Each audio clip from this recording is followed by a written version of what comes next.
राम राम भाई सब ने। तो भाई सबसे पहले तो सभी भाई बहनों को गणतंत्र दिवस की हार्दिक शुभकामनाएं। बाकी भैया आज हो गई 15 तारीख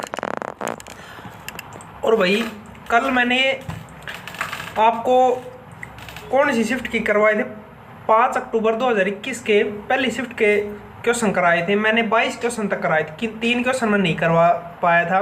वो सारे 3 क्वेश्चन आज कवर कराऊंगा और आज मैं कराऊंगा 5 शिफ्ट को 5 अक्टूबर 2021 को जो शिफ्ट सेकंड का सेम टेस्ट का एग्जाम हुआ था ना, वो सारे क्वेश्चन आज मैं करवाऊंगा आपको। तो आइए शुरू करते बिना किसी देरी पहले तो वो 3 क्वेश्चन देखते हैं 23, 24, 25 जो कल वो रह गए थे। तो आइए शुरू करते हैं। 23 क्वेश्चन है, भारतीय रिजर्व बैंक के बारे में निम्नलिखित में से कौन सा कथन गलत है। भारतीय रिजर्व बैंक अधिनियम वर्ष 1934 में अधिनियमित किया गया था। 1929 में हिल्टन यंग कमीशन ने एक केंद्रीय बैंक की स्थापना की संस्तुति की जिससे भारतीय रिजर्व बैंक कहा जाता है। 1931 में भारतीय केंद्रीय बैंकिंग जांच समिति ने भारत के लिए केंद्रीय बैंक जैसे भारतीय रिजर्व बैंक की स्थापना के मुद्दे को भारतीय केंद्रीय बैंक के रूप में पुनर्जीवित किया। भारतीय रिजर्व बैंक ने 1935 में परिचालन शुरू किया। अब कह रहे कौन सा कथन गलत है। देखो रिजर्व बैंक का क्वेश्चन एक बार पहले भी पूछा जा चुका है शिफ्ट में और मैंने आपको पहले भी करवाया है, ठीक है। अब सही है ना। तो रिजर्व बैंक के बारे में सारी डिटेल दे दी है आपको।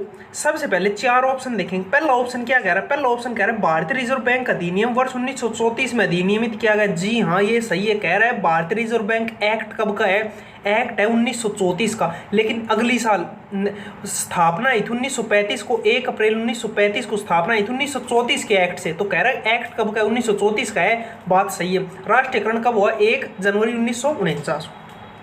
दूसरा ऑप्शन कह रहा है 1929 में हिल्टन यंग कमीशन ने एक केंद्रीय बैंक की स्थापना की संस्तुति की जिसे भारतीय रिजर्व बैंक कहा जाने लगा। अरे भाई भारतीय रिजर्व बैंक हमने कह दिया 1935 में स्थापना हुई, तो फिर ये 29 को कैसे बता रहा है। ऑप्शन गलत है, मतलब पूछ रहा है गलत कौन सा, यही ऑप्शन गलत है, यही आंसर है।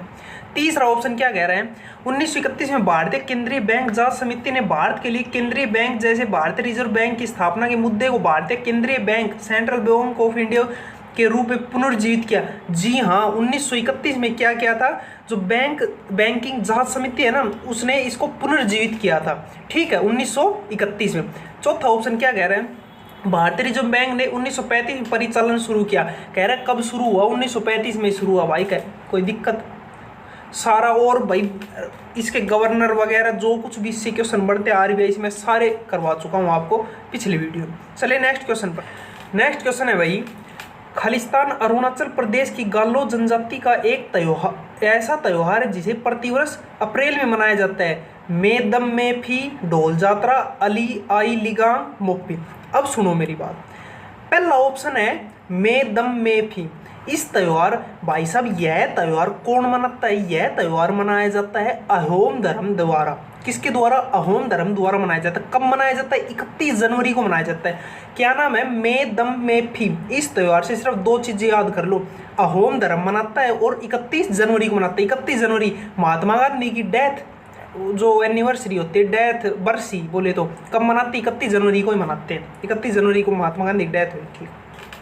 सेकंड ऑप्शन है ढोल जात्रा। ढोल जात्रा कहाँ का है, ढोल जात्रा है भाई साहब वेस्ट बंगाल का। कैसे याद करोगे, ओ यारा ढोल बजा के, ओ यारा जश्न मना के। ढोल फिल्म देखिए मूवी ढोल, भाई साहब गजब मूवी है, 1 नंबर की है भाई साहब, गजब है, जबरदस्त। आज से 10-12 साल पहले देखे जब बालक तो जब देखिए। ठीक, अब सुनो मेरी बात। कैसे याद करो, वेस्ट बंगाल को याद करो बंगले से, गाड़ी बंगला, ठीक है। तो बंगले में क्या है, ढोल बजाएंगे, ओ यारा ढोल बजा के, ओ यारा जश्न मना। कहाँ पर, बंगाल में, ठीक है। तीसरा ऑप्शन है अली आई लिगांग।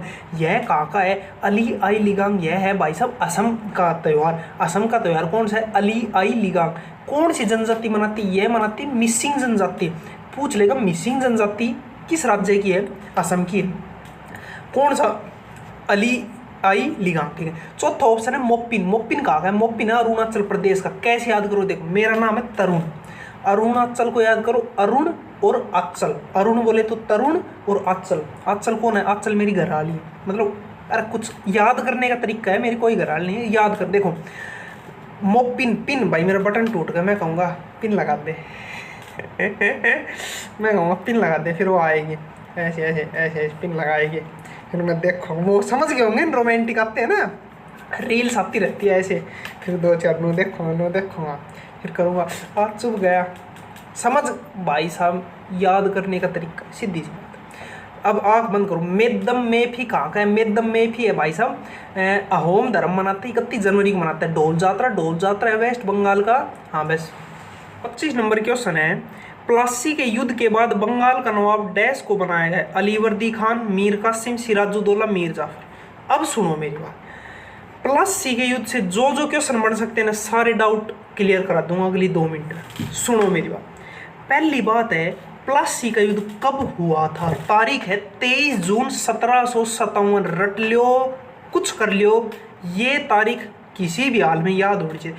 1757 याद नहीं, तारीख भी याद होनी चाहिए। 23 जून कैसे याद करो? 21 जून को मनाते हैं योगा डे, विश्व योग, उससे 2 दिन बाद 23 जून। 23 जून को एक और दिन मनाते हैं रेडियो दिवस, रेडियो मनाते हैं शायद, ध्यान नहीं है, शायद रेडियो दिवस मनाते हैं हम 23 जून। ठीक, अब सुनो मेरे, प्लासी का 23 जून 1757 को। ठीक, क्या बात थी? बात ये थी भाई, अंग्रेज थे, किस किस के बीच हुआ? अंग्रेज और बंगाल के नवाब के बीच। ठीक है, ठीक है। अंग्रेजों की तरफ से कौन था? अंग्रेजों की तरफ से था क्लाइव, रॉबर्ट क्लाइव था अंग्रेजों की तरफ से। ठीक, बंगाल का नवाब था सिराजुद्दौला। अंग्रेज और बंगाल के नवाब के बीच हुआ, अंग्रेजों की तरफ से रॉबर्ट क्लाइव और उसके बंगाल में सिराजुद्दौला, इन दोनों के बीच में लड़ाई उठी। अंग्रेजों ने पूरा जोर लगा लिया, इनको पता था भाई साहब इसको हराना, नू समझ लो भैंस के आगे, नू समझ लो पहाड़ पे चढ़ना, कुछ समझ लो, मारा बस की बात नहीं है, वो नहीं जीत सकते थे इससे सूरज। रॉबर्ट क्लाइव ने ऐसा सोचा, कुछ एक वो है ना, अरे साम दाम दंड भेद किसने दिया था? कौटिल्य ने। चाणक्य नीति, चाणक्य नीति, साम दाम दंड भेद। अंग्रेजों ने समझा लिया इसको, अगर भाई तू मान जा, तेरा सारा साम्राज्य हमें दे दे। सिराजुद्दौला नहीं माना। दंड मतलब उसके साथ युद्ध करेंगे, उनको पता है कुछ नहीं होनी जानी, ये हमारी मार लेगा। ठीक, युद्ध वो कर नहीं सकते थे। दंड, साम दाम दंड, समझा लिया, दाम दे लिया, दंड दे लिया, फिर आता भेद। भेद उन्होंने, रॉबर्ट क्लाइव ने सोचा ऐसे आदमी को पकड़ जो इसके साथ गद्दारी कर सकता है, रुपए पैसे दौलत शोहरत के लिए इसको धोखा दे सकता है। उसका नाम है मीर जाफर। रट लियो, याद कर लियो, इसका सेनापति था सिराजुद्दौला का। रॉबर्ट क्लाइव ने कहा हम तुझे इसको हरा कर तेरे को शासन बना देंगे, शासक बना देंगे, ये दे देंगे, वो कर देंगे, फलाना। वो बिक गया, वो समझ लो वो है ना, अरे अरे दल्ला बढ़ गया वो। ठीक है, ठीक है। कुल मिला के बात ये है, किस किस के बीच हुआ? अंग्रेजों और बंगाल के नवाब। अंग्रेजों की तरफ से कौन था? रॉबर्ट क्लाइव था। बंगाल की नवाब था सिराजुद्दौला। सिराजुद्दौला का सेनापति कौन था? मीर जाफर, जो कि गद्दारी कर गया और सिराजुद्दौला का हरा दिया। ठीक, फिर उन्होंने, अंग्रेजों ने इसको राजा बना दिया 1757 के नाम से, प्लासी का युद्ध के बाद। ठीक, अब कह रहे प्लासी का युद्ध हुआ कहाँ पर था? ये हुआ था प्लासी नाम की जगह पर। कहाँ पर है? ये है भाई साहब बंगाल में। ठीक है, बंगाल में। किस नदी के किनारे है? ये है भागीरथी नदी के किनारे। भागीरथी बोले तो गंगा नदी के किनारे, क्योंकि उस टाइम गंगा को भागीरथी बोलते। ठीक, अब सुनो मेरे, 1757 इसको बना दिया। फिर 3 साल बाद क्या किया? इसको भी हटा दिया। जैसी करनी वैसी भरनी, ठुकरा के मेरा प्यार मेरा इंतकाम देखे, बस उसको हटाए। फिर उसको भी हटा दिया 1760 में। किसको बना दिया? ये बना दिया मीर कासिम को बना दिया। मीर जाफर को शुरू में बनाया 1757, फिर उसको हटाकर 1760 में मीर कासिम को बना दिया। अब सुनो मेरी बात है, लिट्टी चोखा निम्नलिखित में से किस राज्य का प्रसिद्ध व्यंजन है? महाराष्ट्र, गुजरात, बिहार, उड़ीसा। तो भाई देखो, सुनो मेरी बात, सबसे पहले बात करते हैं महाराष्ट्र के। महाराष्ट्र के 2 व्यंजन याद कर लो। एक तो वड़ा पाव, वड़ा पाव खूब नाम सुना होगा, वड़ा पाव गर्ल भी है, बिग बॉस में गई थी, है जानगा, समझगा, वही है। वड़ा पाव कहाँ का? महाराष्ट्र। एक याद करो मिसल पाव, पाव से याद कर लो, वड़ा पाव, मिसल पाव, महाराष्ट्र। फिर आता है गुजरात, गुजरात के 2 याद कर लो। एक तो खांडवी, खांडवी कहाँ का? गुजरात। एक है ढोकला, ढोकला कहाँ का? गुजरात का। ठीक है, खांडवी मतलब खांड, खांड खाते हैं ना घी में, खांड वही है। ठीक, फिर आता है बिहार, लिट्टी चोखा खाएंगे बिहार में बस जाएंगे। लिट्टी चोखा कहाँ का है? बिहार का है। ठीक है, ठीक है। बिहार का एक और याद कर लो, एक याद करो चंपारण मीट। चंपारण मीट कहाँ का? बिहार का है। कैसे याद करो? चंपारण से याद करो, चंपारण मीट। एक याद करो दही चूरा। दही चूरा कहाँ का है? बिहार का है। ठीक है। फिर आते हैं उड़ीसा। उड़ीसा के दो याद करो, एक तो दही बैंगना। दही बैंगना कहाँ का है? उड़ीसा का। और एक याद करो खींचड़े। खींचड़े कहाँ का है? उड़ीसा। अब आंख बंद करो, चारों राज्य देख सुनो। महाराष्ट्र के वड़ा पाव मिसल पाव। ठीक है। फिर आता है गुजरात। गुजरात के खांडेरी और ढोकला। ठीक है। फिर आता है बिहार। बिहार के चंपारण मीट, लिट्टी चोखा, और एक और तो क्या, दही चूरा। ठीक है। उड़ीसा का दही बैंगना, और एक और तो खींचड़े। ठीक है। चलिए नेक्स्ट क्वेश्चन। दो तो याद कर लो बाकी।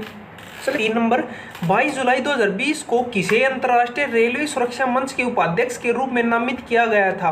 भाई ये 22 जुलाई 2020 मतलब ये भाई उस टाइम करंट अफेयर्स का है। आप अपने करंट अफेयर्स कर लेना। करंट अफेयर्स मैं नहीं कर, मैं स्टैटिक जीके कर रहा हूँ। नेक्स्ट क्वेश्चन है। नेक्स्ट क्वेश्चन है भाई, निम्नलिखित में से कौन सी पृथ्वी की सतह की निकटतम परत है जिसमें सभी मौसमी परिवर्तन होते हैं? मध्यमंडल, समताप मंडल, सौर मंडल, आयन मंडल। अब सुनो मेरी बात, पृथ्वी की जितनी भी सतह है ना, मैंने आपको करवा चुका है सारी। Troposphere, stratosphere, mesosphere, ionosphere, thermosphere ना एक्सोस्फेयर, ये सारी करवा चुका हूँ पिछली वीडियो में। इसमें नहीं कराऊंगी। इसका आंसर भी अगर आपने देखी होगी तो ये क्वेश्चन कर दोगे। समझ गए? ठीक है। चलिए नेक्स्ट क्वेश्चन। और मैं हो सकता है मैं यूट्यूब पर मेरी वो वीडियो क्लिप थोड़ी डाउनलोड कर कर यहाँ पर अपलोड भी कर दूँ, वो देख लेना। चलिए नेक्स्ट क्वेश्चन पर। कुल मिला के कहने का अर्थ है, अगर आपने वो वीडियो मेरी देखी होगी तो ये क्वेश्चन आप कर दोगे। आज मैं ये बात कर रहा हूँ 15 अगस्त को। हो सकता है पेपर के बाद जब ये आंसर किया है तब मैं फिर ये बात कहूँगा कि अगर आपने उस टाइम मेरी ये जो क्लास है ना अगस्त महीने की सितंबर तक ये देख लेते तो आप पेपर में भी अच्छा कर देंगे। ये आगे में the siege of Arcot. Arcot की युद्ध घेराबंदी में कौन विजयी हुआ था? अंग्रेज, डच, पुर्तगाली, फ्रांसीसी। अब सुनो मेरी बात, आपने नाम सुना होगा कर्नाटक का प्रथम युद्ध, कर्नाटक का द्वितीय युद्ध, कर्नाटक का तृतीय युद्ध। कब हुआ, किस किस के बीच हुआ, कौन जीता कौन हारा, सारी 2 मिनट में कवर कराऊं। देखो सुनो मेरी बात। पहली बात तो कर्नाटक के 3 युद्ध हुए थे, पहला, दूसरा और तीसरा। किस किस के बीच हुए? तीनों युद्ध हुए थे। एक साइड थे अंग्रेज और एक साइड थे फ्रांसीसी। ठीक, अब सुनो मेरी बात करते कर्नाटक के पहले युद्ध के। कब से कब हुआ? ये हुआ था 1746 से लेकर 1748 तक चला। ठीक है। अब कह रहे जब ये कौन जीता? ये जीता था फ्रांसीसी जीत गए। ठीक, अब कह रहे जब ये खत्म हुआ 1748 में, किस संधि के तहत खत्म हुआ? ये हुआ था एल्ला साप्पल संधि के तहत। कर्नाटक का पहला युद्ध किस संधि के तहत खत्म हुआ? एल्ला साप्पल के संधि के तहत। जीता फ्रांस, बात खत्म। अब आता है दूसरा युद्ध। कर्नाटक का दूसरा युद्ध हुआ था 1749 से लेकर 1755 तक। किस किस के बीच हुआ? ब्रिटेन और फ्रांस के बीच। लेकिन इस बार कौन जीता? इस बार जीत गए ब्रिटेन। समझ गए? ठीक है। अब सुनो, ये किस संधि के तहत खत्म हुआ? ये हुआ था पांडिचेरी की संधि के तहत ये खत्म हुआ। ठीक, फिर आता है कर्नाटक का तीसरा युद्ध। तीसरा युद्ध कब हुआ? ये हुआ था 1756 से लेकर 1763 तक। ठीक है, 1756 से 1763। किस किस के बीच हुआ? ब्रिटेन और फ्रांस के बीच। जीता कौन? ये जीता ब्रिटेन। ठीक है। किस संधि के तहत खत्म हुआ? पेरिस संधि के तहत। अब सुनो, आंख बंद करो। पहला युद्ध जीता था फ्रांसीसी, दूसरा ब्रिटेन, तीसरा ब्रिटेन। पहला युद्ध एल्ला साप्पल संधि के तहत, दूसरा पांडिचेरी, तीसरा पेरिस संधि के तहत। चले तारीख अपने याद कर लो। 1746 से 1748, 1749, 1755, 1756, 1763। अब सुनो मेरी बात। अब आता है अर्काट की संधि। जैसा कि प्रश्न में गिवन है, प्रश्न में खुद दे रखा है 1751 में। मैं भी बता देता हूँ। अर्काट की संधि हुई थी 1751। ठीक है। कौन सा युद्ध चल रहा था उस टाइम? उस टाइम चल रहा था सेकंड कर्नाटक का द्वितीय युद्ध चल रहा था 49 से 55, तो ये 51 में हुई थी। दूसरा ही चल रहा थी। किस किस के बीच हुई ये संधि? ये संधि हुई थी अंग्रेज और फ्रांस। अंग्रेजों के साथ कौन था? अंग्रेजों के साथ था नवाब अली मोहम्मद अली खान वल्ला। मोहम्मद अली खान वल्ला एक तो साइड थे। देखो सुनो मेरी बात, एक साइड थे ब्रिटेन प्लस मोहम्मद अली खान वल्ला, और दूसरी साइड थे कौन? फ्रांसीसी प्लस नवाब अली चंदिल ऐसा ही नाम था। क्या नाम है उसका? नवाब चंदा साहिब था। ठीक, समझ गए? मोहम्मद अली नवाब, मोहम्मद अली खान वल्ला और ब्रिटेन, और दूसरी साइड नवाब चंदा साहिब और फ्रांसीसी। ठीक है, जीता कौन? ये अरे दूसरा जो जिसने जीता था ना दूसरा युद्ध वही जीता, मतलब ब्रिटेन जीता। प्रश्न का आंसर ये अंग्रेज जीते, ये अर्काट के समय। ठीक, अब सुनो मेरी बात, आपने नाम सुना होगा एक वांडीवास का युद्ध, नाम सुना है सबने? वांडीवास, वांडीवास का युद्ध कब हुआ था? वांडीवास का युद्ध हुआ था 1760 में। ठीक है, वांडीवास का युद्ध 1760 में हुआ। किस किस के बीच? फ्रांस और अंग्रेजों के बीच। किसने जीता? अंग्रेजों ने जीता। ठीक, उस टाइम अंग्रेजों का जो वो है ना, वो जनरल कौन था? वो था सर आयरकुट। सीधा पूछेगा वांडीवास के युद्ध में अंग्रेजों का जनरल कौन था? वो था सर आयरकुट था। 1760 में वांडीवास हुआ। उसके फिर अंग्रेज जीत गए। 1761 में क्या किया? अंग्रेजों ने पांडिचेरी हड़प ली। अंग्रेजों ने पांडिचेरी कब हड़पी? फ्रांसीसियों से 1761 में। ठीक, 2 साल बाद कौन सी संधि हुई थी? पेरिस की संधि हुई थी, मैंने अभी अभी बताया, कर्नाटक के तीसरे युद्ध के बाद। तब क्या हुआ? अंग्रेजों ने जितने भी उन्होंने कई हड़पे थे सारे वापस कर दिए फ्रांसीसियों को। ले भाई थंबी के याद रखो, कोई बात ना, वापस दे दे। सिर्फ एक को छोड़कर, उसका नाम है चंद्रनगर। किसको छोड़कर? तो उसका नाम है चंद्रनगर को छोड़कर सारे वापस कर दिए। सीधा पूछे किसको छोड़ो? चंद्र। अब सुनो मेरी बात, 1760 में वांडीवास के युद्ध में कौन था? सर आयरकुट था। अर्काट की संधि में अंग्रेजों की तरफ कौन था? ब्रिटेन का जो मतलब वो क्या बोले गवर्नर, गवर्नर कौन था? वो था भाई साहब रॉबर्ट क्लाइव। समझ गए? इससे बाहर कुछ नहीं आएगा, सारा मैंने करा दिया। प्लासी का युद्ध थोड़ी देर पहले कराए थे। चले नेक्स्ट क्वेश्चन पर। नेक्स्ट क्वेश्चन है भाई, खालिस्तान तब होता है जब विटामिन डी की कमी के कारण बच्चे की बढ़ती हड्डियां विकसित नहीं होती है। सूखा रोग, रतौंधी, स्कर्वी, गंडमाड़ा। अब सुनो मेरी बात, यह क्वेश्चन क्या है? बहुत ही सरल क्वेश्चन है, लेकिन करेंगे तब जब इसके ऑप्शन का मतलब समझ में आएगा। आधी दुनिया का मतलब समझ नहीं आया, इसलिए क्या करो, इसको अंग्रेजी में ट्रांसलेट करो, फिर कर देंगे सारे। नाम है सूखा रोग। सूखा रोग भाई नाम ही पहली बार सुना है, सुना है। अंग्रेजी में इसको कहते हैं रिकेट्स। अब सबने सुन लिया भाई, अब ये कर देंगे। कह रहा है कौन सा रोग विटामिन डी की कमी से होता है? वो होता है रिकेट्स। रिकेट्स को हिंदी में कहते हैं सूखा रोग। अगर भाई आपने हिंदी समझना हो तो इंग्लिश में कर लो यार, क्या दिक्कत से? वहाँ इंग्लिश का ऑप्शन होता है। ठीक, विटामिन डी की कमी से होता है रिकेट्स। क्या है? क्या है? ये होता है भाई, जो छोटे बच्चे होते हैं ना, उनकी हड्डी टूट जाती है, हड्डियों में कमजोरी आती है। उस कारण किसकी वजह से आती है? ये होते हैं रिकेट्स रोग के कारण। किसकी कमी से? विटामिन डी की कमी से। ठीक, देखते नहीं है भाई, पहले छोटे थे तो भाई स्कूल में कई बच्चे प्लस्तर करके आते थे, गले में वो एक वो डाल लेते थे और ऐसे हाथ, क्या हो गया बेटे? सर मैं गिर गया, खेल रहा था। भाई भगवान की दया से मेरी ज़िंदगी मेरे कदे प्लस्तर नहीं हो, और मैं चाहूँ भी यही वो कदे आगे वो है बिना। ठीक है, इन बीमारियों से जितना दूर रह जाए ना उतना ठीक है। विटामिन डी की कमी से रिकेट्स, रिकेट्स को कहते हैं सूखा रोग। दूसरा ऑप्शन है रतौंधी। रतौंधी क्या होते हैं? रतौंधी है भाई आँख की बीमारी, अखियों से गोली मारे कर दे बुरा हाल रे। अखियों से क्या होता है भाई? रात को कम दिखता है, ये होता है रतौंधी। ठीक है, किसकी कमी से? विटामिन ए की कमी से।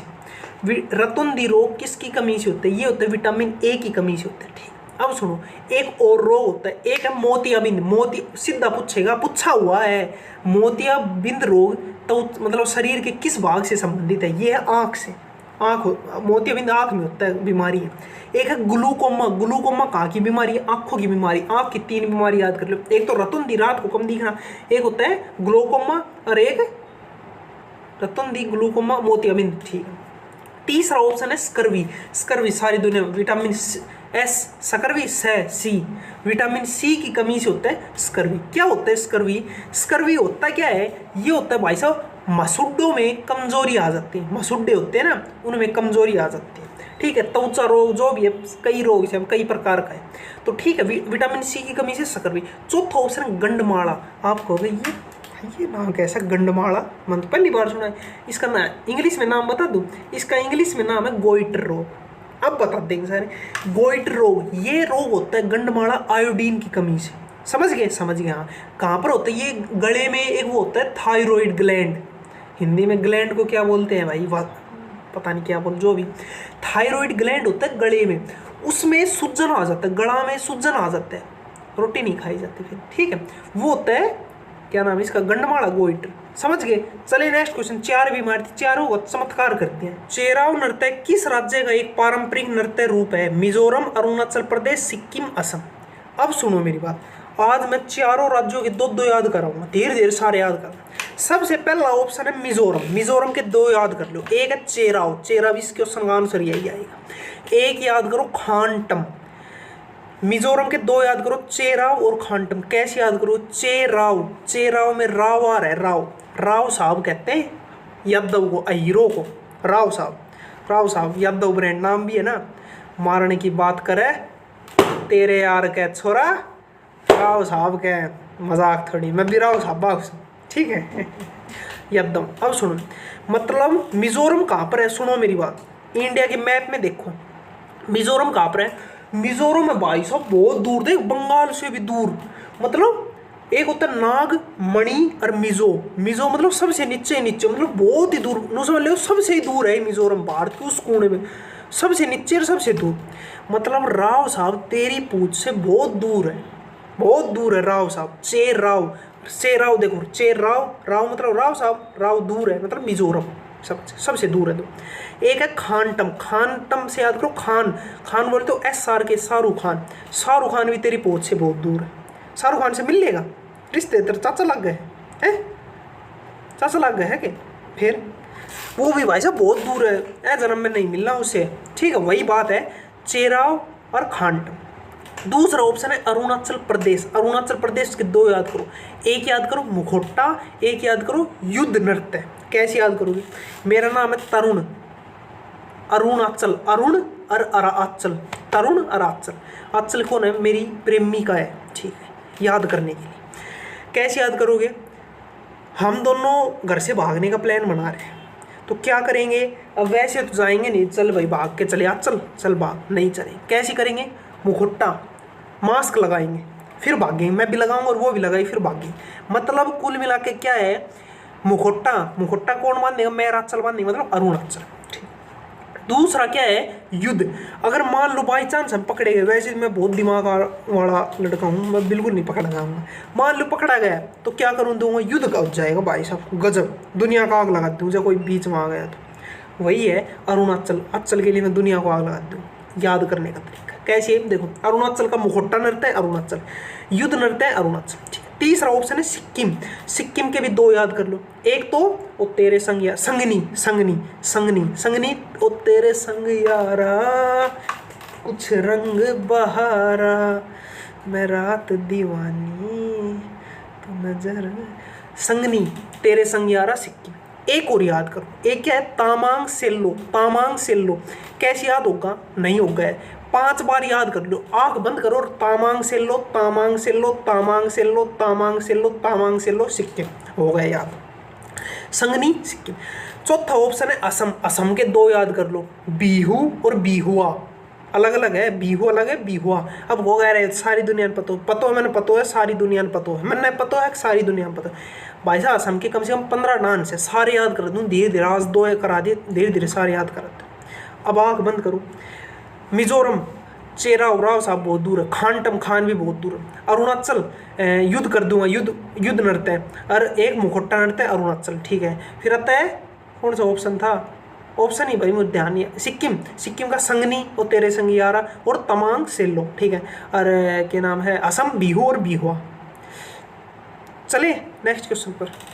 नेक्स्ट क्वेश्चन है भाई, कितना भाई, 22 जुलाई 2020 को अभिनेता सोनू सूद ने नौकरी खोजने और विशिष्ट नौकरी परीक्षण कार्यक्रम पेश करने के लिए खालिस्तान ऐप लॉन्च किया। भाई साहब 2020 का करंट अफेयर्स का क्वेश्चन है ये अपना, ठीक है, ये आज के टाइम में नहीं है, उस टाइम करंट अफेयर्स। चलिए नेक्स्ट क्वेश्चन पर। नेक्स्ट क्वेश्चन है भाई, किस टीम ने तमिलनाडु को हराकर चौथी बार 2019-20 विजय हजारे ट्रॉफी जीती? बिहार, मुंबई, झारखंड, कर्नाटक। अब सुनो मेरी बात, विजय हजारे ट्रॉफी भाई ये उस टाइम का करंट अफेयर्स का था, इसलिए पूछ रहे, हम करो आज के टाइम का। भाई मैंने 2023 तक करंट अफेयर्स पढ़ रखी है, 2023 का मेरे याद है, 24 मुझे नहीं पता, वो भी गई नहीं हुई है, मुझे कुछ नहीं जानकर, विजय मैं नहीं पढ़ी है कर। 2023 का पता है, विजय हजारे ट्रॉफी किसने जीती? हरियाणा ने, और उप विजेता हारा कौन है? हारा है राजस्थान। दोनों देख पड़ोस पड़ोस में, जीतते हम जीतते हैं, हारा पड़ोस में। देखो कैसे याद करोगे भाई, हमारे चाचा ताऊओं में एक बुढ़ा है, उनका देहांत हो चुका है 2-3 साल 5 साल पहले, 8 साल पहले, ठीक है। उनका नाम था विजय। मैंने उनसे याद किया है कि भाई विजय हमारे था और हम कहाँ के, हरियाणा, तो विजय हजारे हरियाणा जीत गए। हारा कौन, हमारा पड़ोस वाला, मतलब राजस्थान। ऐसे याद किया, आप देख लो कैसे याद करो जो भी। 2023 की बात करें, 2024 भाई।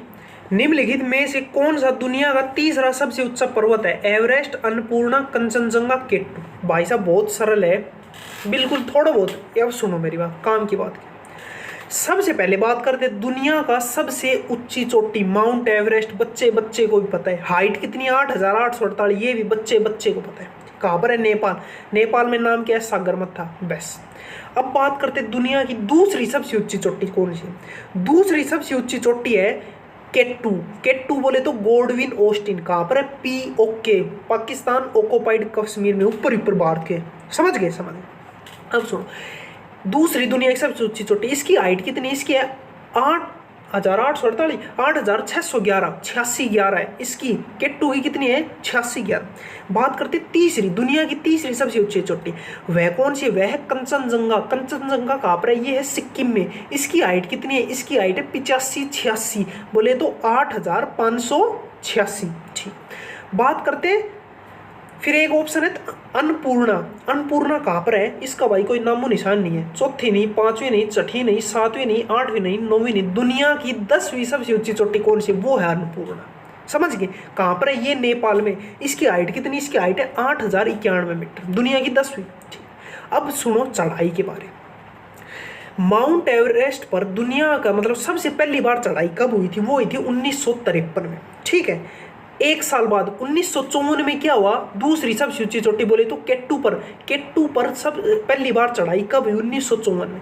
एक साल बाद 1955 में क्या हुआ? तीसरी सबसे ऊंची चोटी, मतलब कंचनजंगा। समझ रहे हो? सारी दुनिया को पता है माउंट एवरेस्ट पर चढ़ाई 1953 में हुई थी, लेकिन ये नहीं पता केटू पर कब हुई। एवरेस्ट पहला पर है तो 1953, फिर एक साल बाद दूसरी सबसे ऊंची चोटी 1954 पर, और एक साल बाद 1955 पर तीसरी सबसे ऊंची चोटी पर चढ़ाई थी। अब सुनो, माउंट एवरेस्ट पर चढ़ाई सबसे 1953 में किसने की थी? पहला व्यक्ति कौन है? पहला जो भी, वो 2 व्यक्ति थे। एक का नाम है एडमंड हिलेरी और एक है Tenzing Norway. Edmund Hillary, Hillary कैसे याद करो? कहाँ की है? मतलब आदमी है। कहाँ का है? ये है भाई साहब न्यूजीलैंड का। और तेंजिंग नॉर्वे ये कहाँ का है? ये है नेपाल का। समझ गए? एडमंड हिलेरी न्यूजीलैंड का, तेंजिंग नॉर्वे नेपाल का। कैसे याद करोगे? हिलेरी गिलहरी कहाँ पर है? पेड़ पर चढ़ती है ना, तो ये माउंट एवरेस्ट पर चढ़ गए। ठीक। एक है माउंट एवरेस्ट पर चढ़ने वाली पहली महिला कौन है? वो है भाई साहब जापान की। कौन है? तेंजिंग नॉर्वे, जुनको तबई कहाँ की है? जापान के। माउंट एवरेस्ट पर चढ़ने वाली पहली महिला है। कब चढ़ी? ये पर चढ़ी 1975। हाँ वही साल है जब इमरजेंसी लगी थी। समझ गए? नेक्स्ट क्वेश्चन है भाई, ब्रिटिश वायसराय लॉर्ड कर्जन ने बंगाल का विभाजन किस वर्ष में किया था? 1901, 1905, 1907, 1911। भाई बहुत सरल है, सारे बच्चा करते हैं, लेकिन मेरा मकसद वो क्वेश्चन बताने नहीं, इसका चमत्कार करना। देखो बात करते हैं लॉर्ड कर्जन की। लॉर्ड कर्जन का कार्यकाल था 1899 से लेकर 1905 तक, भारत का वायसराय था। एक बार पहले पिछली शिफ्ट में भी इसका एक क्वेश्चन बना था, वो मैंने करवा दिया था लॉर्ड कर्जन कुछ, और आज इसका चमत्कार पूरा कर दो। देखो सुनो, 1899 वायसराय बना। सबसे पहले बढ़ते 1899 में इसने 2 काम कराए। एक तो कराया था भारतीय टंकन और पत्र मुद्रा अधिनियम। कब आया? 1899 में आया। किसके टाइम पर? इसका क्या नाम है? कर्जन के टाइम। एक और आया था कलकत्ता कॉरपोरेशन अधिनियम। कब आया? 1899 में आया। किसके टाइम पर? कर्जन के टाइम। 1899 में 2 चीज लिख के आए थे। एक तो कलकत्ता कॉरपोरेशन अधिनियम, एक से भारतीय टका और मुद्रा पत्र मुद्रा अधिनियम। देख लेना जो भी है, भारतीय टका और पत्र मुद्रा अधिनियम 1899, कलकत्ता कॉरपोरेशन अधिनियम 98। फिर ठीक, फिर आता है 1904 में, 1901 में भी हुआ था, 1902 में भी कई चीज़ हुई थी, वो मैंने पिछले वीडियो में बता दी क्या क्या हुआ था, बहुत मोस्ट इंपॉर्टेंट था वो, अब मैं नहीं बताऊँ। अब आता है 1904। 1904 में भी इसने 2 काम कराए थे। एक था सहकारी उधार समिति अधिनियम। क्या था? ये था भाई साहब जो किसान है ना, किसानों को ब्याज पर रुपए देते थे। अब भाई खेती के लिए ब्याज लोन वगैरह मुहैया कराए थे। किसकी सहकारी उधार समिति अधिनियम। एक था 1904 में पुस्सा कृषि अनुसंधान की स्थापना, मोस्ट इंपोर्टेंट, भारत की पहली कृषि अनुसंधान की स्थापना कब हुई? 1904 में। पुस्सा, पुस्सा एक जगह का नाम है, कहाँ पर? बिहार में है, इसलिए इसको पुस्सा कृषि अनुसंधान कहते हैं। उस टाइम इसका कहाँ पर हेडक्वार्टर, मतलब कहाँ खोली गई, क्या नाम है? बिहार, पुस्सा। लेकिन 1936 में क्या किया, इसको चेंज कर इसका हेडक्वार्टर कर दिया दिल्ली, और आज तक इसका कृषि अनुसंधान का हेडक्वार्टर कहाँ पर है? दिल्ली में। समझ गए? फिर आते 1905 में इसने क्या किया था? 1905 में इसने क्या था? बंगाल को विभाजन कर दिया। तारीख क्या थी? बंगाल के विभाजन की तारीख थी 19 जुलाई 1905 ने इसने कहा था कि हम भाई बंगाल को विभाजन करेंगे।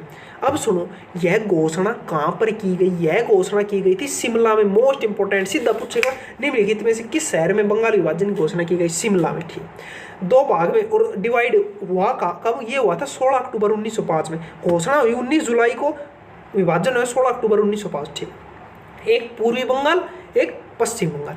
अब कह रहे हैं पूर्वी बंगाल की राजधानी क्या थी? पूर्वी बंगाल की राजधानी थी ढाका। ठीक है, इसका मतलब गवर्नर किसे बनाया गया पूर्वी बंगाल का? ये बनाया गया था सर एंड्रयू फ्रेजर को। आपको एक पिछले वीडियो में बताया भी था फ्रेजर आयोग कब आया था, पिछले में बता चुका भाई, मैं नहीं बताऊंगा अब। तो इसका मतलब गवर्नर किसे बनाया गया? सर एंड्रयू फ्रेजर को बनाया गया। ठीक है, अब सुनो मेरे, इसने एक काम और किया था, गुप्तचर विभाग की स्थापना की थी। गुप्तचर विभाग की स्थापना किसने की? के नाम से कर्जन ने की। इसने किया था कलकत्ता में विक्टोरिया मेमोरियल की स्थापना किसने की? कर्जन ने की। समझ गए? अब आंख बंद करो। 1899 की भारतीय टका और मुद्रा पत्र अधिनियम 1899, कलकत्ता कॉरपोरेशन अधिनियम 1899। 1904 में क्या क्या किया था? 1904 में क्या क्या किया था भाई? मैं को एक तो पुस्सा कृषि अनुसंधान किया तो, एक और किया तो क्या करे तो मैं खुद ही बोलूँगा भाई,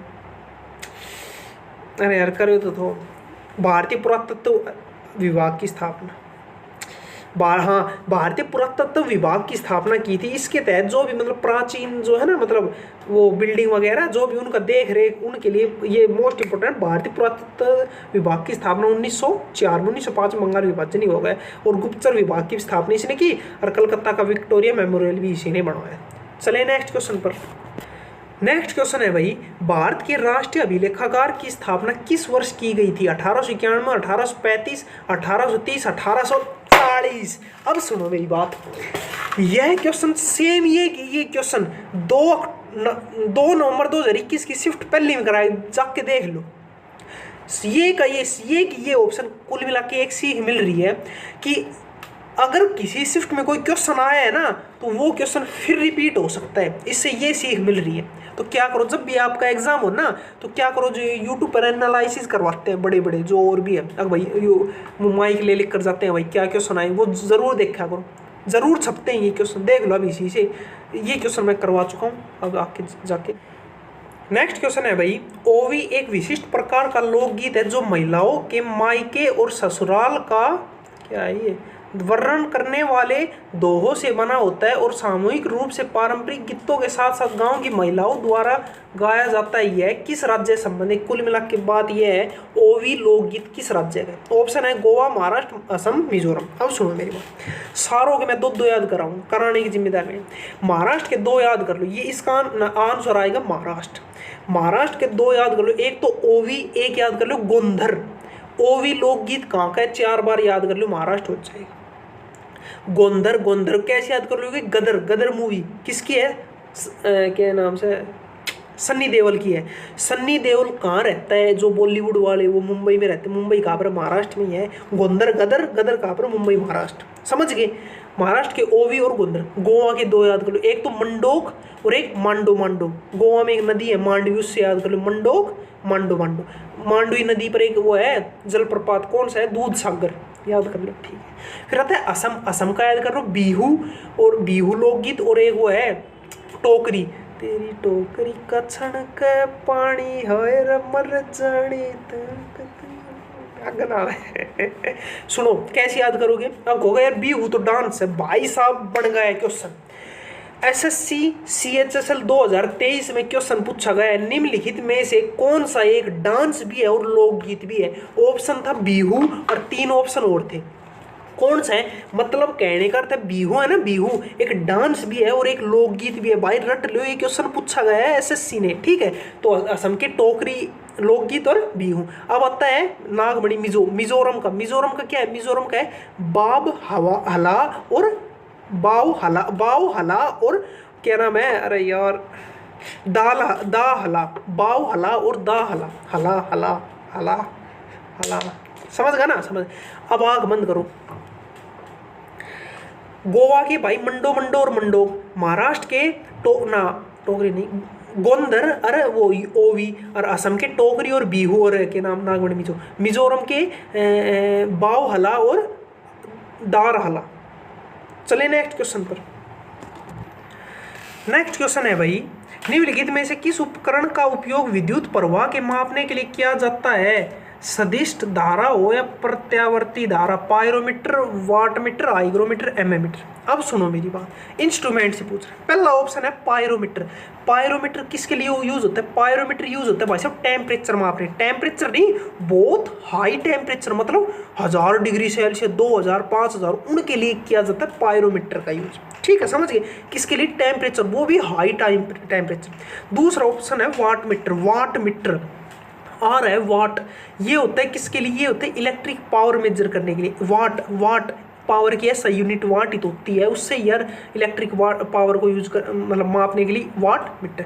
तीसरा ऑप्शन है हाइग्रोमीटर। हाइग्रोमीटर किसके लिए होता है, ह्यूमिडिटी के नापने के लिए। ह्यूमिडिटी बोले तो आर्द्रता, हिंदी में आर्द्रता, मतलब भाई हवा में इतनी ह्यूमिडिटी है, इतनी आर्द्रता, नमी मापते ना, वो सब हाइग्रोमीटर। एक होता है एमीमीटर। एमीटर से मापते हैं इलेक्ट्रिक करंट को, जिसका ये इसका आंसर पूछ रहा है इलेक्ट्रिक करंट किससे मापते हैं, वो मापते हैं एमीटर से। एक याद करो एक्यूमुलेटर। एक्यूमुलेटर क्या करता है, एनर्जी को स्टोर करता है, इलेक्ट्रिक एनर्जी को स्टोर कौन करता है, एक्यूमुलेटर। एक होता है एरोमीटर। एरोमीटर क्या करता है, एरोमीटर करता है डेंसिटी ऑफ एयर, हवा की डेंसिटी, क्या कहते हैं, घनत्व, हवा का घनत्व मेजर करने के लिए। डेंसिटी ऑफ एयर किससे मापते हैं, एक्यूमीटर से, एरोमीटर सॉरी, एक्यूमुलेटर तो एनर्जी स्टोर करता है, एरोमीटर डेंसिटी ऑफ एयर। एक होता है अल्टीमीटर। अल्टीमीटर क्या करता है, हाइट मेजर करने के लिए। हाइट मतलब जैसे भाई कोई हवाई जहाज उड़ रही है, भाई कितनी हाइट पर है, अल्टीमीटर लेकर हो रहे हाइट में देखते हैं, हाइट क्या क्या था ऑप्शन, कहते हैं पायरोमीटर हाई टेम्परेचर के लिए, वाट मीटर इलेक्ट्रिक पावर के लिए, हाइग्रोमीटर ह्यूमिडिटी के लिए, एमीटर करंट के लिए, एक्यूमुलेटर एनर्जी स्टोर करने के लिए, एरोमीटर क्या होता है भाई साहब, ये होता है डेंसिटी ऑफ एयर के लिए, अल्टीमीटर क्या करता है, हाइट। चलिए नेक्स्ट क्वेश्चन पर। नेक्स्ट क्वेश्चन है भाई, मानव शरीर की सबसे छोटी हड्डी कौन सी होती है, ह्यूमरस, स्टेपीज, पेल्विस, फेलेंजिस। अब सुनो भाई, बहुत सरल क्वेश्चन, स्टेपीज बहुत नाम सुना। देखो क्या है, सबसे पहले कह रहे मानव शरीर हड्डियों का अध्ययन क्या कहलाता है, हड्डियों का अध्ययन कहलाता है ओस्टियोलॉजी। हड्डियों का अध्ययन क्या कहलाता है, हड्डियों का अध्ययन कहलाता है ओस्टियोलॉजी, ठीक है, स्टडी ऑफ बोन्स, इंग्लिश में बोन। अब सुनो, सबसे छोटी हड्डी होती है स्टेपीज कहाँ मिलती है, कान के अंदर मिलती है, ठीक। अब अगर सबसे बड़ी हड्डी कहाँ पर मिलती है, बड़ी हड्डी मिलती है जांघ की हड्डी, मतलब यहाँ से लेकर यहाँ तक, ये जो जांघ की हड्डी नहीं सबसे बड़ी है शरीर की, जांघ की हड्डी, और क्या नाम से है, छोटी स्टेपीज कान की हड्डी, ठीक। अब कह रहे हैं मानव शरीर में कितनी हड्डी होती है, मानव शरीर में 206 हड्डी, आज से 15 साल पहले याद किया हुआ है, जब बच्चे थे 206, ठीक। अब कह रहे जो बच्चे होते हैं ना, शिशु छोटे बच्चे, उनमें कितनी हड्डी होती है, उनमें होती है 270 से ज़्यादा हड्डी होती है। फिर जैसे जैसे बड़े होते जाएंगे हड्डी टूटती जाएगी, दर्द नहीं होगा और 206 हड्डी बचेगी, ठीक। अब कह रहे हैं क्या होता है, एक होता है भाई साहब हड्डी को कहते हैं बोन से बोन, हड्डी से हड्डी जो कनेक्ट होती है ना, किस एक नाम सुना होगा आपने, लिगामेंट, एक नाम सुना होगा टेंडन, नाम तो सुना होगा ना, हाँ, लिगामेंट और टेंडन।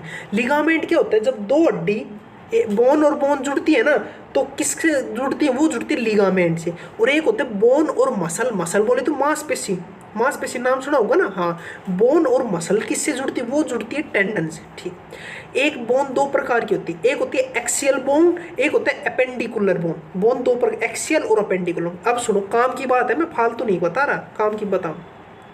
एसएससी CGL 2022 में क्वेश्चन पूछा हुआ है, हमारे शरीर में टोटल एक्सियल बोन कितने, एक्सियल बोन होती कितने क्या है, तो भाई साहब यहाँ से शुरू करूँ, ऐसे बीच में शरीर को दो भागों में काट दो, ऐसे जो जो बीच में हड्डी मिलती है ना उन्हें हम कहते हैं एक्सियल बोन, और एपेंडिकुलर बोन मतलब जो साइड की हड्डी हो गई बीच को छोड़कर वो होती है एपेंडिकुलर।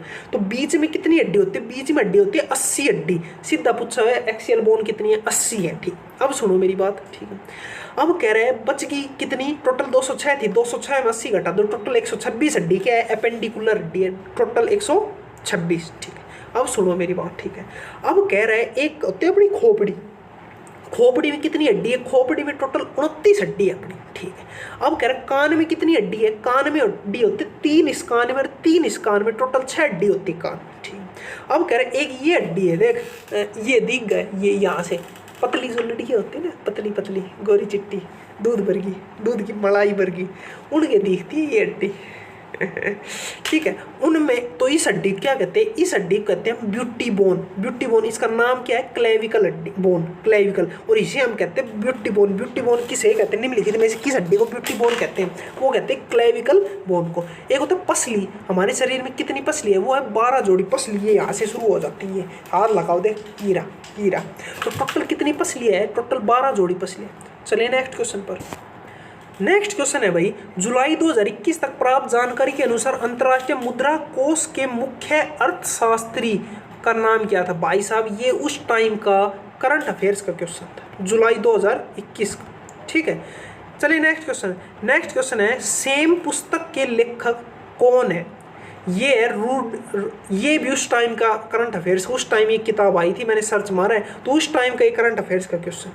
ठीक है, नेक्स्ट उससे नेक्स्ट क्वेश्चन है, बजट 2019-20 के अनुसार, भाई साहब ये 2019-20 का बजट है, ये भी उस टाइम का मतलब वो क्वेश्चन है, करंट अफेयर्स का है। भाई साहब खूब 925 में से कम ना तो 7-8 क्वेश्चन करंट अफेयर्स पूछ रहे हैं। ठीक है, नेक्स्ट क्वेश्चन है भाई, खालिस्तान पठार गारो हिल्स, खासी हिल्स, जैंतिया हिल्स में उप विभाजित है, जिसका नाम इस क्षेत्र में रहने वाले जनजातीय समूहों के नाम पर रखा गया है। बघेलखंड, मालवा, मेघालय, छोटा नागपुर। भाई साहब बच्चा भी ये कर देगा। कह रहा है गारो खासी जैंतिया किस पठार पर है? गारो खासी सब ने पता है मेघालय में, और मेघालय पठार में। ठीक है, दुनिया में सबसे ज्यादा बारिश होती है कहाँ पर? मासिन राम। कितनी होती है? ये होती है 1141 सेंटीमीटर। रट लियो, याद कर लियो, पूछ सकता है कितनी हर साल 1141 सेंटीमीटर वर्षा होती है। ठीक, 3 पहाड़ है, गारो, खासी, जैंतिया। जो बीच में है ना खासी, उसमें है मासिन राम।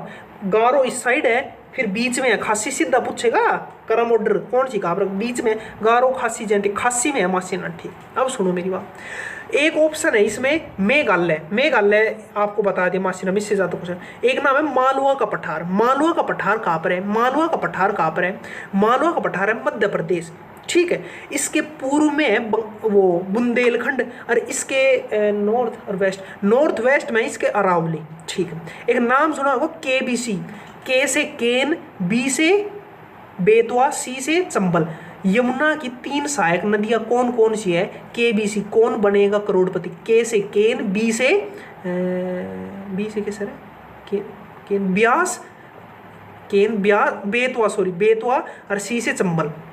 ठीक है, किसकी है? यमुना की है। और ये सारी नदी, एक है काली सिंध नदी, ये सारी कहाँ से निकलती है? ये सारी यहीं से निकलती है। कहाँ से? मालवा के पठार से निकलती है। ठीक है, अब आता है नेक्स्ट आता है भाई साहब कौन सा आता है? छोटा नागपुर का पठार। ये कहाँ पर? ये नूसा वाले जितने भी झारखंड है ना, वो सारा छोटा नागपुर पठार में आता है। इसके पूर्व में तो क्या है? पूर्व में गंगा का मैदान, मतलब गंगा नदी बहती है। और इसके दक्षिण में क्या है? दक्षिण है महानदी का मैदान, मतलब महानदी बहती है। ठीक है, अब करें ये इसमें 3 उप पठार है, 3 जो क्या नाम है इसका? छोटा नागपुर पठार 3 भागों में डिवाइड। एक है रांची का पठार, एक है हजारीबाग का पठार, एक है कोडरमा का पठार। भाई रट लो, ये नाम याद कर लो। रांची का पठार, हजारीबाग का पठार, कोडरमा का पठार। इनमें सबसे बड़ा पठार है रांची का पठार। रांची के पठार में सबसे ज्यादा क्या कौन से वृक्ष पाए जाते हैं? साल के वृक्ष सबसे ज्यादा मतलब वहाँ रांची के पठार में पाए जाते हैं। कोयला का भंडार है, अनंत भंडार है। चौथा ऑप्शन है, फिर आता है एक ऑप्शन बघेलखंड। ये कहाँ पर है? ये नॉर्थ ईस्ट मध्य प्रदेश में, और कुछ जिले इसके क्या है? यूपी के भी है, मतलब यूपी के कुछ जिले और नॉर्थ ईस्ट मध्य प्रदेश, वो सब समझगा? क्या समझा? नेक्स्ट क्वेश्चन है भाई, इक्थियोलॉजी इनमें से किससे संबंधित है? मछलियों का अध्ययन, पक्षियों का अध्ययन, सरीसृपों और उभयचरों का अध्ययन, कीटों का अध्ययन।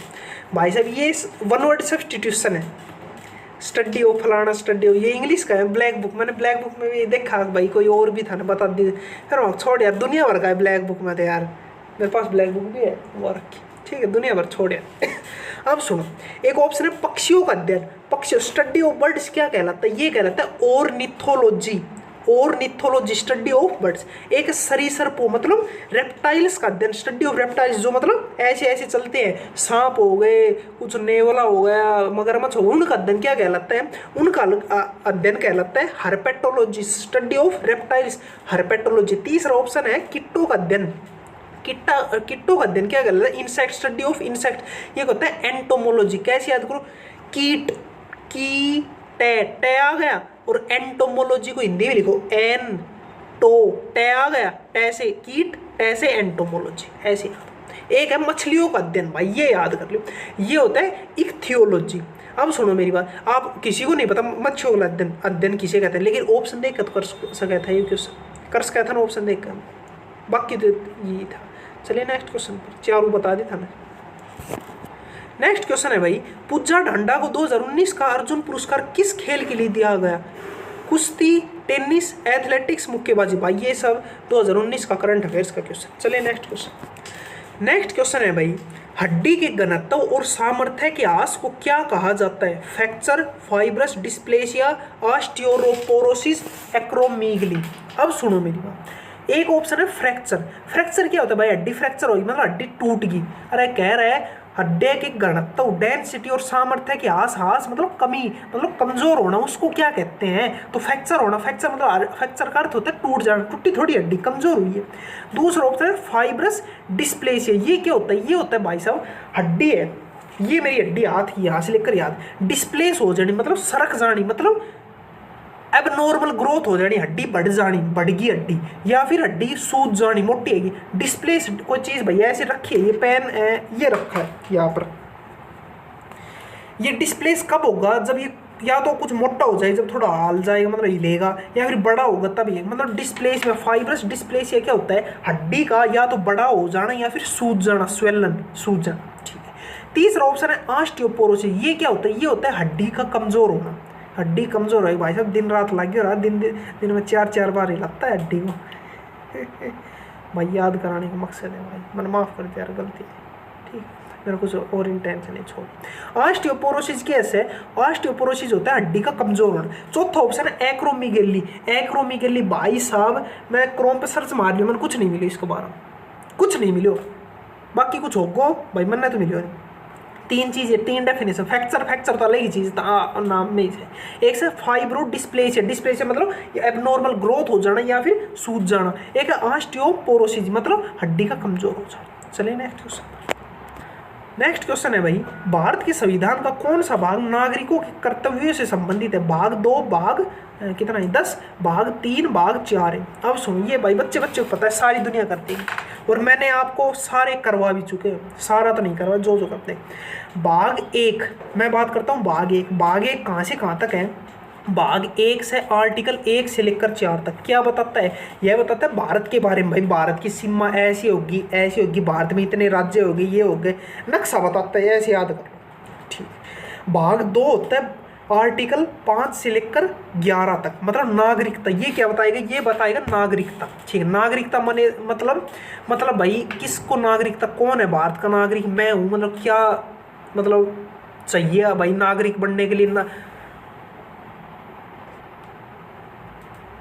मुझे नागरिकता छोड़नी है, त्यागनी है, तो क्या है वो सब है, ठीक है। नागरिकता कहाँ से ली गई है, संविधान, किस देश के संविधान से ये ली गई है, भारत में एकल नागरिकता है, मतलब एक बार में एक ही देश का नागरिक बन सकता। ये नहीं है मैं भारत का भी हूँ, मैं पाकिस्तान का भी नहीं, भारत का बन जाए तो पाकिस्तान की छोड़नी पड़ेगी, और पाकिस्तान का बन जाएगा तो भारत की छोड़नी, सीधी सी बात है। ये कहाँ से ली गई, ये लगी है इंग्लैंड से, ब्रिटेन से। तीसरा है भाग 3 है आर्टिकल 12 से लेकर आर्टिकल 35 तक मौलिक अधिकार है, ठीक है। अब सुनो मेरी बात, मौलिक अधिकार किस देश से लिए गए, ये लिए गए अमेरिका से, यूएसए से लिए गए, ठीक। चौथा है भाग 4 है 36 से लेकर 51 तक, ये नीति निर्देशक तत्व कहाँ से लिए गए, ये लिए गए भाई साहब आयरलैंड से, ठीक है। अब आता है भाग 4A जो ये पूछ रहा है, उसमें मौलिक कर्तव्य टोटल कितने हैं, 11 मौलिक कर्तव्य, मैं सारे बता चुका हूँ, अब मैं नहीं बताऊँगा। A से लेकर GHIJ के, ए से लेकर के तक है आर्टिकल 51, ए से लेकर आर्टिकल 51 ए के तक है। मैं सारा लिखवा चुका पिछली वीडियो में, अब मैं नहीं बताऊँ। तो वही है, ये मौलिक कर्तव्य कहाँ से लिए गए? रूस से लिए गए। चलिए ना भाई, खालिस्तान के आर्थिक सर्वेक्षण में थालीनोमिक्स थाली शास्त्र पेश किया गया 2017, 18, 19, 20, 18, 19, 16, 17।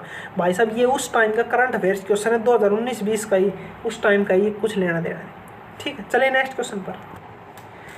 नेक्स्ट क्वेश्चन है भाई, भारतीय संविधान का अनुच्छेद 32 किससे संबंधित है? जीवन का अधिकार, वित्तीय आपातकाल, संवैधानिक उपचार का अधिकार, संपत्ति का अधिकार। अब सुनो मेरी बात, आर्टिकल 32 सब ने पता है भाई साहब, ये है संवैधानिक उपचारों का अधिकार। मतलब क्या है? मतलब किसी को नहीं पता। मतलब है अगर मान लो मेरे मौलिक अधिकारों का हनन हो रहा है, मुझे लग रहा है, तो मैं सुप्रीम कोर्ट जा सकता हूँ। इसका मतलब यही है, संवैधानिक उपचारों का अधिकार है। अगर मेरे मौलिक अधिकारों का हनन हो रहा है तो मैं सीधा सुप्रीम कोर्ट जाऊंगा। ये है संवैधानिक उपचार। किसने कहा था? ये कहा था BR अम्बेडकर ने कहा था। इसके लिए सुप्रीम कोर्ट 5 प्रकार की रिट जारी करता है। अब कहेगा 5 प्रकार रिट जारी करता है, उसका नाम बता दो। अब सुनो मेरी बात, नाम ये, अगर भाई CGL वगैरह एग्जाम में जरूर पूछ, कैसे है मैं ना पूछे, नाम बहुत जबरदस्त नाम। एक तो बंदी प्रत्यक्षीकरण, एक रिट है। एक है निषेध, एक होगी परमादेश, एक होगी उत्प्रेषण, एक होगी अधिकार प्रच्छा प्रादेश। 5 कौन कौन सी है? अधिकार प्रच्छा प्रादेश, उत्प्रेषण, परमादेश और वो के नाम से है परमादेश, निषेध और बंदी प्रत्यक्षण। होगी 5। ठीक है, क्या है दोबारा बताऊं? अधिकार प्रच्छा प्रदेश, ठीक है, एक है उत्प्रेषण, एक है निषेध और एक है निषेध बंदी प्रत्यक्षीकरण और एक है परमादेश। 5 प्रकार की रिट है।